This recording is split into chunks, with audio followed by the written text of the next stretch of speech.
and how long I could be late. I'm running on standard Israel time here.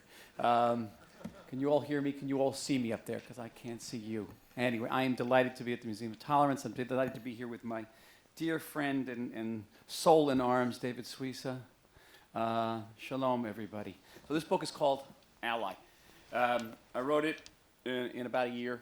It's 400 pages long. I took off 50 days for last summer's war to defend Israel on television. You may have seen some of that. And then when I finally finished it more or less on time for Random House, I had to figure out what to call it. So you don't think about it. It's title. It's a non-trivial question. What do you call the book? I knew it had to be 2 syllables, 1 word. Don't ask me how I knew this. Just had to figure 2 syllables, 1 word. And then one day I was next to my wife and I turned to her and I said, it's called Ally. And she said to me, someone going to look at this and say it's Ally.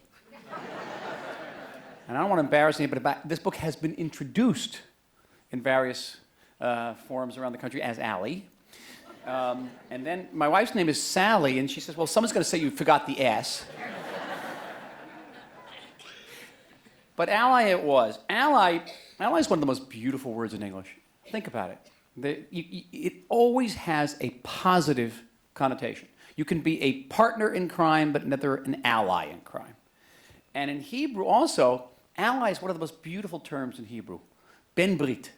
Ben Brit, that evokes the special relationship between the Jewish people and God.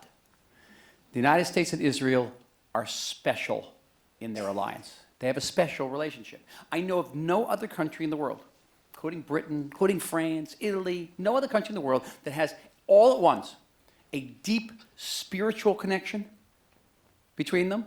And this is a very religious country. More people go to church here than any other industrialized Western country per week. And I can't tell you how many times I would go into Congress and go into the office of some legislator from West Texas whose district was 5 times the size of the state of Israel. Probably didn't have a single Jew in that district.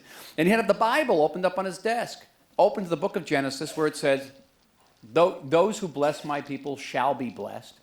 And the congressman would point to that. He said, you see that? You see that? I believe in that. How much do you want for Iron Dome? No kidding. Many times. Who has that connection? We have common democratic values, shared democratic values, and Israel is part of that ever-shortening list of countries that are democratic in the world. It's not getting wider, it's getting shorter, and we are on the very, very short list of countries that have never known a second of non-democratic governance. Think about that. It's Great Britain, New Zealand, Canada, Australia. Not a second. And we are the only member of that elite club that has also never known a second of peace, which is quite extraordinary. We didn't have a strategic relationship to the United States until the '67 war. We fought that war with French arms, you remember? French Switzides.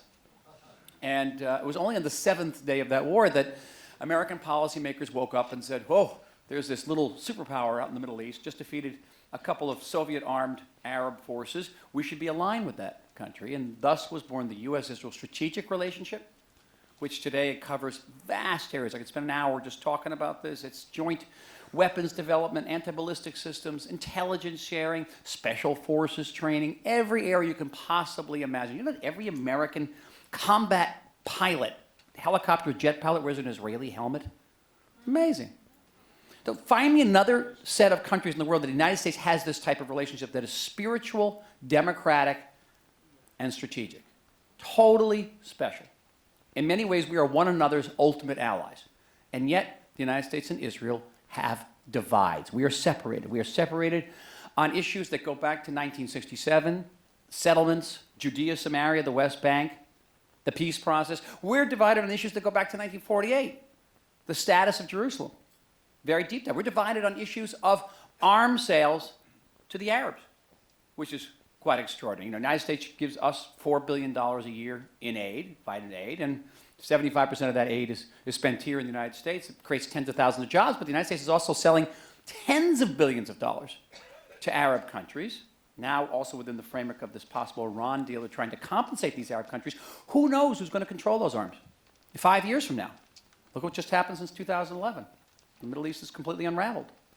So it's an issue. We have these divides, and they sometimes can tear the entire fabric of the relationship asunder. We've seen it happen in the last couple of years. I won't go too deeply into my own biography, but, or autobiography, as it were, but I always thought of myself as a person who could span the divides. I grew up in this country. I grew up in New Jersey, other side. Someone here from New Jersey? You're supposed to take a clap at that point. Yay, yeah. I always said I spent more time in my office defending the state of New Jersey than I did defending the state of Israel. Senator Menendez didn't think that was funny.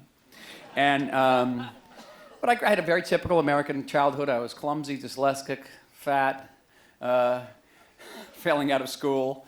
But I had my dreams, and I wanted to be a writer, which was pretty funny because I couldn't spell. I wanted to meet the girl of my dreams, which was pretty funny because I couldn't get a date to the junior prom. And I loved America. My father was a career officer in the U.S. military. He landed on Normandy Beach. He fought after World War II. He's 90 years old, still going strong. I loved America. I loved everything America stood for. I loved its ideals. But from the earliest age, I was deeply in love with the Jewish people and saw that someday I would live in the state of Israel. I couldn't believe my luck that I was alive at a time in Jewish history when there existed a sovereign Jewish state, that I could live there, which was pretty funny because I also failed out of Hebrew school. And I wanted to be an Israeli soldier, which is funnier still because I couldn't run. Imagine running with a gun. But then when I was 15, I got my ultimate dream. My ultimate dream was when I was in a Zionist youth movement. We went to Washington, D.C. The book opens with this story. And I got to shake the hand of Israel's ambassador to the United States. His name was Yitzhak Rabin. And I said to myself, that's what I want to be when I grow up. I want to be the person who bridges these two gaps together. And in a very typical American way, I sort of lived out my dream. I taught myself how to spell, became a writer, historian. I moved to Israel, taught myself Hebrew, learned to run, learned to carry a gun, became a paratrooper, met the girl of my dreams, Sally, who was actually too cool to go to the junior prom because she was busy playing Frisbee with Jerry Garcia, and read all about it. And then, sometimes the dreams were nightmares. As a paratrooper, I participated in several wars. Our eldest son was wounded in combat. Sally's sister was killed by a suicide bomber. Not all. And then I actually got to work with Yitzhak Rabin. And then several months later, I attended Yitzhak Rabin's funeral. Now, some of the dreams, but there was joy. We raised this wonderful family in Israel. And then in 2009, I fulfilled my final ultimate dream. I was named by the newly elected Prime Minister of Israel, Benjamin Netanyahu, as Israel's ambassador to Washington. And thank you. But what a moment. This is ancient history, 2009. America's in the worst financial crisis since the Great Depression. Political polarization, war weariness from 2 wars in the Middle East. The entire Middle East is about to unravel. Syria and Egypt. Egypt would have one but 2 violent revolutions. Syria and Iraq would cease to exist.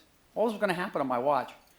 And right at this juncture, the Palestinians are walking away from the negotiating table. They had just turned down a full offer from Ehud Olmert for a Palestinian state in almost the entire West Bank, all of Gaza, half of Jerusalem.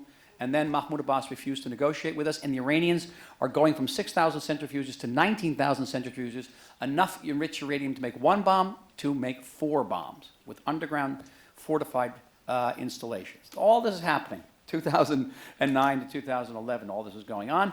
And at this fateful juncture in history, you have 2 of the most mismatched leaders you could possibly imagine.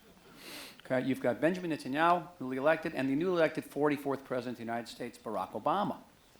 On one hand, Netanyahu, who was the former commander in Israel's Delta Force in Sayeret Matkal, was an economist, graduate of MIT, had been 20 years in Israel's Knesset. He had been a successful foreign minister, section finance minister. He had been a former prime minister. He had been the second in command at the Israeli embassy in Washington. He had been Israel's ambassador to the UN. Pretty intimidating resume. But Benjamin Netanyahu was not particularly loved around the world, to say the least. Wasn't particularly loved in Israel either. And you compare it to Barack Obama in 2009, who doesn't have Netanyahu's experience in any of these areas, but he's an icon. He's a superstar. In America, certainly, but in the world, my God. Very, very different. And you have 2 men who have profoundly different worldviews. Netanyahu, you should know, hates political correctness. I don't know if you know this, David. He will not say the word paradigm. He hates the word paradigm. Netanyahu is sort of the anti-rock star, doesn't care. When he comes into office in 2009, the first thing he does is hang a big picture